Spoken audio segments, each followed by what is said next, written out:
Matt, way to laugh. Oh gosh. Oh gosh. It was raining. I love when it rains. It's like a dream come true. Every time it rains, I just want to frolic. Just go wild outside. I also just bought an umbrella for the first time in like 2 years. Which, like, I didn't know it could feel so incredible to walk outside in the rain with an umbrella. I felt like such a badass. I was like, rain, you can't touch this. Do you guys like my jacket? Woo! Nice. I call it the robot from the 80s look. I'm bringing it back. Do you guys, you know how like robot sex is a thing? Or like people talk about it or think about it, you know? Like I'm sure you guys think about robot sex all the time. Yeah. Okay, see? There you go. Here's the thing, like, when I think about robot sex, I imagine myself as the robot in the robot sex fantasy. I just want to have all that power, I guess, I don't know. But when I imagine robot sex, I imagine it basically your hips and legs, which would be my hips and legs because I am the robot, spinning as quickly as possible like a helicopter propeller. You know, like just like boom, boom, boom. Obviously, because it's a robot, there'd be some error involved where they'd be like boom, boom, boom. It'd be fun. That's all I'm saying. So I made pasta salad last week, and I was really excited because like I don't have a lot of time to make food for myself, and I was like, I literally have a gourmet meal every day, and it's gonna be incredible. It was literally disgusting. It was horrible, and I ate the whole entire thing in 4 days. Like I don't know how I did it, but I would just go home and black out and just shove it in as quickly as possible. And then I would just sit there on the couch, realizing what I had just done, contemplating my life choices. It's kind of like having sex with someone that you wish you hadn't. And you're like, why did I do that? Was it worth it? Literally could have had a slice of bread.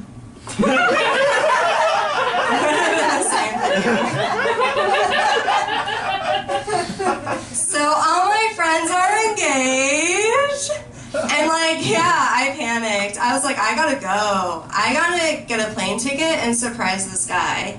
Like, he doesn't know it yet, but he's my one true love. And like, when we had sex, he was like, I just want you to come. But he said it immediately, like he entered, and he was like, I just want you to come. And I was like right now? Like literally right now? Or are you just putting it out there for 45, 10 minutes later? Thank you for telling me I can come. Speaking of come, when I was in junior high, I was hanging out with the girls, and this guy in our class came over to talk to us, and he asked us this question that like I still remember to this day. He was like, how much do you girls come? Like, how much volume amount? And we all look at each other. Obviously, I'm confused. But we all decide the correct answer is a handful amount. Which is like a reasonable answer for a 13-year-old girl.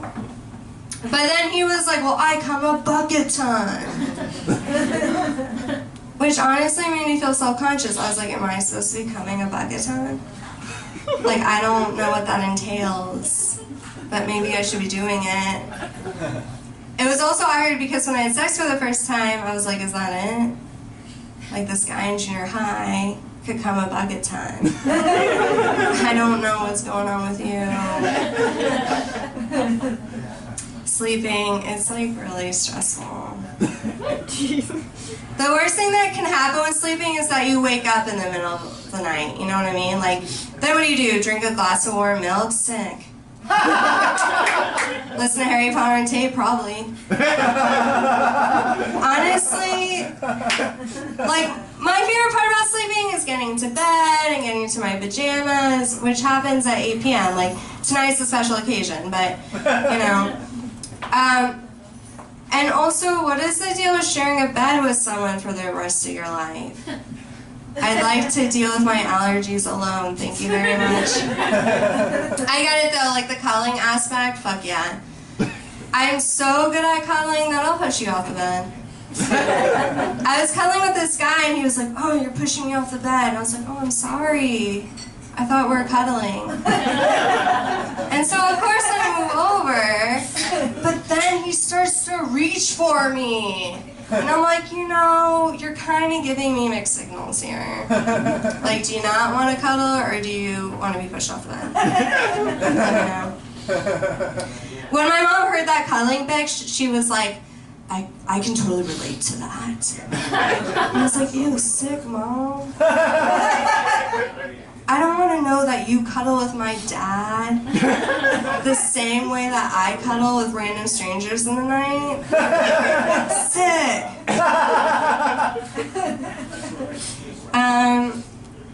So I'm single, 30, and flirty, which means that my family is very concerned for me.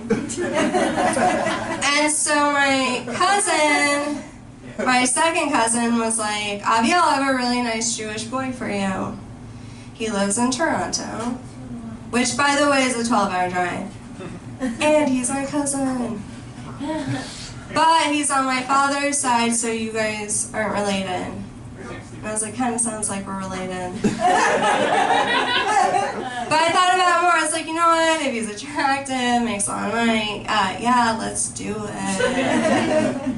But then I thought about it even more, and I was like, well, then we'll have to do those friend dinners. You know what I mean? Where they're like, so how did you two meet? Through our cousin. Which one, his or hers? Our cousin. We share a cousin. We totally would have to like lie to our children too, like make up some bogus story on how we met. Like, oh my god, it was so adorable. Like, I almost got run over by a bus and he saved me. And then like slip it in when they're 20 years old, be like, oh, by the way, your father and I, we share a cousin. That's why you're so slow. So sometimes when I have sex, guys put fingers up my butt. But here's the thing, like, they don't even ask. They just do it. And like, I don't know what about me is like, yeah, she likes fingers up her butt. But here's the thing, like, I think my butthole is talking to them behind my back. Where they're like, hey, just do it. She won't mind. Just don't tell us for me. All I'm saying is, don't ask my butt. Ask me. I'll probably say yes. Speaking of buttholes, I love emojis. I love emojis. Like that's like my favorite way of texting. Emojis are the best. But here's the thing. My friend was like anti-emoji, I guess, because she was like, Aviel, why is there a crab emoji? And I was like, oh, because there's that feeling. Like, oh, I'm feeling really crabbed. Feeling really crabbed, I made that pasta salad. And she was like, no, Aviel. I don't think so. And I was like, yeah, maybe. And then she was like, well, why is there a lobster emoji? I was like, oh, duh. Because there's that saying, like, what am I, lobster? And she was like, do you mean what am I, chopped liver? And I'm like, maybe. Possibly, but, here's the thing, like, lobster literally gets boiled alive. Last thing I want to be is lobster. Okay. I have a confession to make. I just really want to be a cat. It's just like a little secret desire of mine. They're just so adorable, you know what I mean? Like, They just cuddle, they tell you to fuck off when they're done with you. Also, they have this like amazing pissed off cat punch where they go like, meow, meow. I wish I could do that every day in my life. You know what I mean? When someone's like, I don't like meatloaf, I'm like, you don't like meatloaf? Bam, bam, bam! When someone says, excuse me, excuse yourself! Bam, bam, bam! When someone is talking on the phone in the bathroom, oh yeah! Bam, bam, bam!